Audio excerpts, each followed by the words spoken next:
Video amatir merekam proses pembongkaran koper jemaah haji yang terdapat air zam-zam di dalamnya. Petugas penyelenggara ibadah haji PPIH Arab Saudi mengingatkan jemaah haji Indonesia agar mematuhi aturan bagasi saat pemulangan ke tanah air. Salah satu pelanggaran yang masih banyak ditemukan adalah penyimpanan air zam-zam di dalam koper bagasi. Kepala Daerah Kerja Bandara PPIH Arab Saudi mengingatkan jemaah untuk tidak membawa air zam-zam karena akan berpotensi dibongkar kopernya. Jemaah haji akan mendapatkan haknya berupa air zam-zam di tanah air yang telah didistribusikan ke asrama haji di kabupaten kota.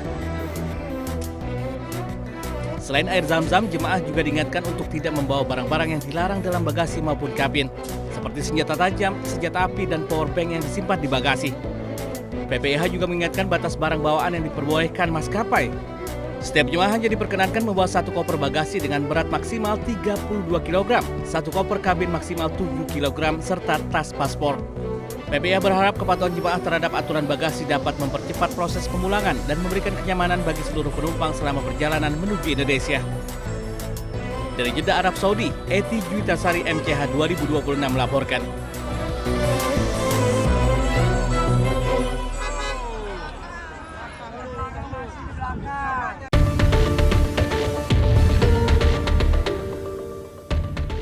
Gerakan Perlawanan Libanon Hizbullah mengumumkan serangkaian operasi militer yang menargetkan pasukan Israel, infrastruktur militer, dan permukiman di Palestina Utara yang diduduki.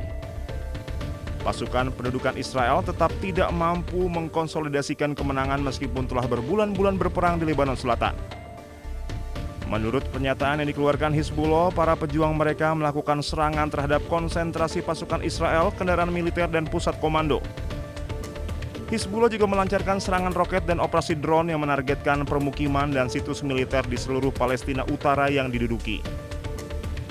Hizbullah mengatakan para pejuangnya menyergap pasukan Israel yang mencoba maju menuju pinggiran kota Dabin pada Sabtu pagi. Kemudian pada Sabtu malam, Hizbullah menargetkan konsentrasi tentara dan kendaraan militer Israel di daerah Dabin dengan tembakan artileri dan serangan roket. Serangan tersebut merusak 2 tank Merkava dan memaksa pasukan yang menjadi sasaran untuk mundur. Hizbullah juga mengumumkan serangan roket yang menargetkan infrastruktur militer di Naharia dan kota Safat yang diduduki. Gerakan tersebut juga melaporkan menargetkan markas komando militer Israel di Naqoura dan Barak Yara dengan sejumlah besar drone serang. Serangan roket tambahan diluncurkan ke arah Kiryat Shmona dan infrastruktur militer di Karmiel. Hizbullah menimbulkan kerugian besar pada pasukan pendudukan Israel termasuk unit-unit elit dari divisi ke-36 dan Brigade Golani.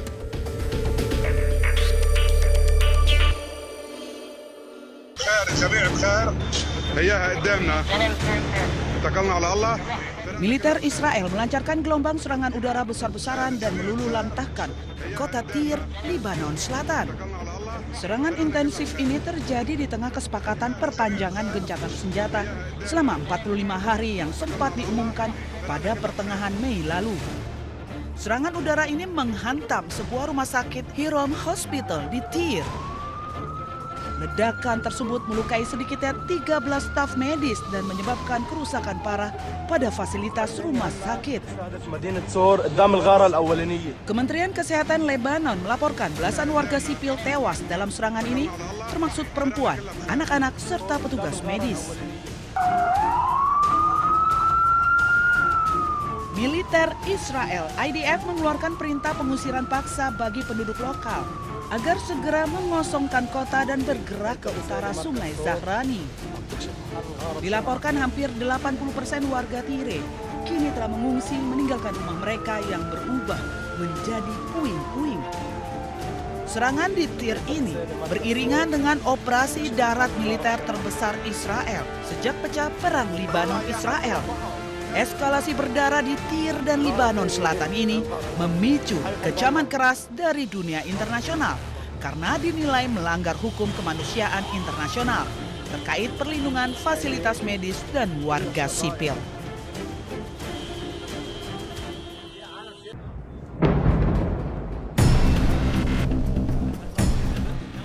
Kota Nabatia, Lebanon kembali dibombardir Israel.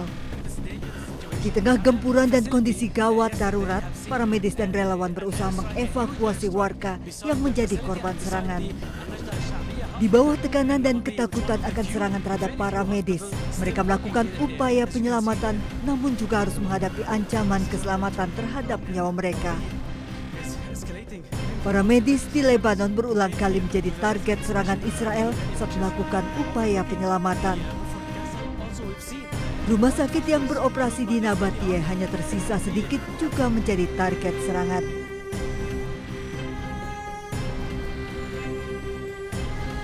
Para medis menjadi saksi kekejian Israel di garis depan di kota Nabatiyeh yang luluh lantak. Kala serangan mereda, bahaya juga menghantui para medis Lebanon dari ancaman reruntuhan bangunan yang masih rapuh.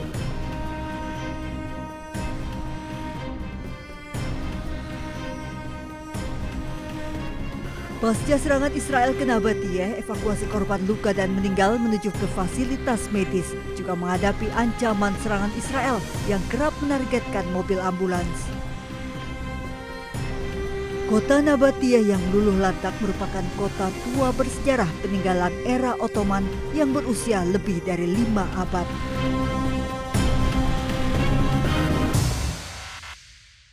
هياها قدامنا اتكلنا على الله فرقنا كلها بخير. Pasukan pertahanan Israel atau IDF menggempur Lebanon Selatan pada Minggu waktu setempat menewaskan 3 orang. Serangan dilakukan pasca peringatan evakuasi kepada warga. 3 orang tewas dan sejumlah bangunan rusak dalam serangan ini. Sebelumnya IDF mengeluarkan peringatan evakuasi ke penduduk di sejumlah kota di distrik Nabatiyeh.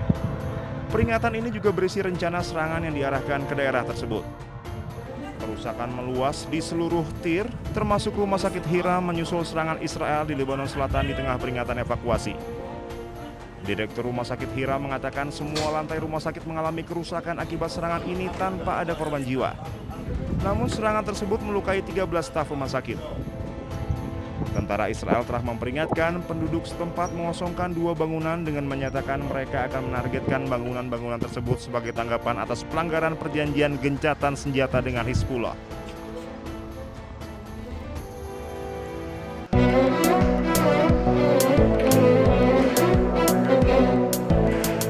Video amatir merekam proses pembongkaran koper jemaah haji yang terdapat air zam-zam di dalamnya. Petugas penyelenggara ibadah haji PPIH Arab Saudi mengingatkan jemaah haji Indonesia agar mematuhi aturan bagasi saat pemulangan ke tanah air. Salah satu pelanggaran yang masih banyak ditemukan adalah penyimpanan air zam-zam di dalam koper bagasi. Kepala Daerah Kerja Bandara PPIH Arab Saudi mengingatkan jemaah untuk tidak membawa air zam-zam karena akan berpotensi dibongkar kopernya. Jemaah haji akan mendapatkan haknya berupa air zam-zam di tanah air yang telah didistribusikan ke asrama haji di kabupaten kota. Selain air zam-zam, jemaah juga diingatkan untuk tidak membawa barang-barang yang dilarang dalam bagasi maupun kabin, seperti senjata tajam, senjata api, dan powerbank yang disimpan di bagasi. PPIH juga mengingatkan batas barang bawaan yang diperbolehkan maskapai. Setiap jemaah hanya diperkenankan membawa 1 koper bagasi dengan berat maksimal 32 kg, 1 koper kabin maksimal 7 kg, serta tas paspor. PPIH berharap kepatuhan jemaah terhadap aturan bagasi dapat mempercepat proses pemulangan dan memberikan kenyamanan bagi seluruh penumpang selama perjalanan menuju Indonesia. Dari Jeddah, Arab Saudi, Eti Juitasari MCH 2026 melaporkan.